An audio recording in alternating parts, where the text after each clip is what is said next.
இந்த நீருண்டையை பார்க்கவே சாப்பிடணும்னு ஆசையா இருக்குல்ல, வாங்க எப்படி இந்த நீருண்டை செய்யறதுன்னு பார்க்கலாம்.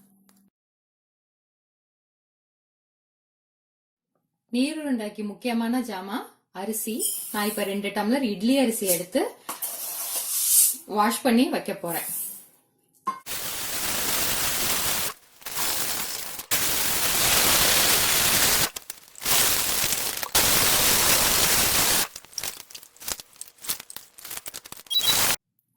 அரிசிய 3-4 முறை நல்லா கழுவிட்டு ஊற வச்சிருக்கேன். 4 to 5 hours ஊற வச்சுக்கோங்க. நீருண்டை செய்யறதுக்கு அரிசியை ஊற வச்சிருந்தோம் இல்லையா, அது நல்லா ஊறிடுச்சு. அதை இப்ப மிக்சியில போட்டு நல்லா அரைச்சி எடுத்துக்குவோம்.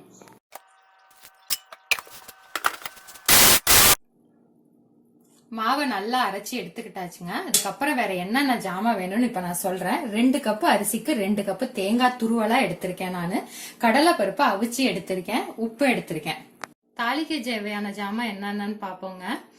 மிளகாய் எடுத்திருக்கேன், கிள்ளி எடுத்திருக்கேன், கருவேப்பிலை வச்சிருக்கேன், கடுகு, ஜீரகம், உளுந்தம்பருப்பு வச்சிருக்கேன், கடலைப்பருப்பு எடுத்திருக்கேன்.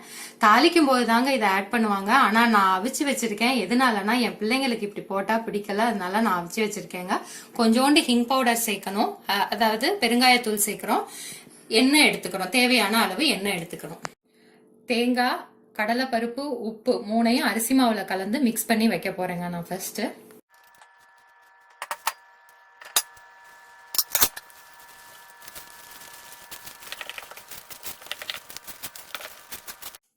எண்ணெய் நல்லா காஞ்சிருச்சுங்க. நான் கடுக போடுறேன் ஃபர்ஸ்ட்.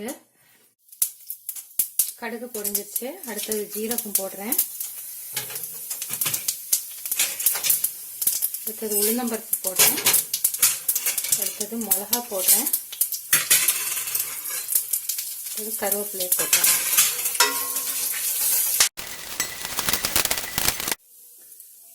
உளுந்தம்பருப்பு லேசா சவப்பாக்கும் போது பெருங்காயத்தூளை போட்டுட்டு மாவை ஊத்தி கிளற வேண்டியது.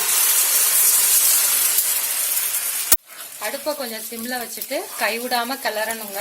இதுதான் இதுல இருக்க கொஞ்சம் கஷ்டமான இடம். இந்த இடத்த நீங்க கைவிடாம கொஞ்சம் கிண்டி மாவை கொஞ்சம் நல்லா வேக வச்சுக்கணும். அடி ஒட்டாம கைவிடாம கிண்டிக்கிட்டே இருக்கணுங்க. மாவு நல்லா பெரண்டு வந்துருச்சுங்க, நல்லா சுருண்டு வந்துருச்சு.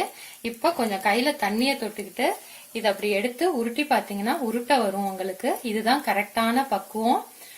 நிப்பாட்டிடலாம். இப்ப இந்த நேரத்துல நிப்பாட்டிட்டு நீங்க உருட்டி உருட்டி இட்லி பாத்திரத்துல வச்சு வேக வச்சு எடுத்துடலாம். சூடா உருட்ட முடியாதுங்க, கொஞ்சம் ஆற வச்சுக்கோங்க. ஆற வச்சுட்டு அதுக்கப்புறம் தண்ணியை தொட்டுக்கிட்டு உருட்டி விட்டுரு. இட்லி பாத்திரத்துல துணியை போட்டு, நான் கீழே தண்ணி பிடிச்சி வச்சிருக்கேன், துணியை போட்டு இதுல உருட்டி வச்சு எடுத்து அடுப்புல வச்சிருவேன் நானு.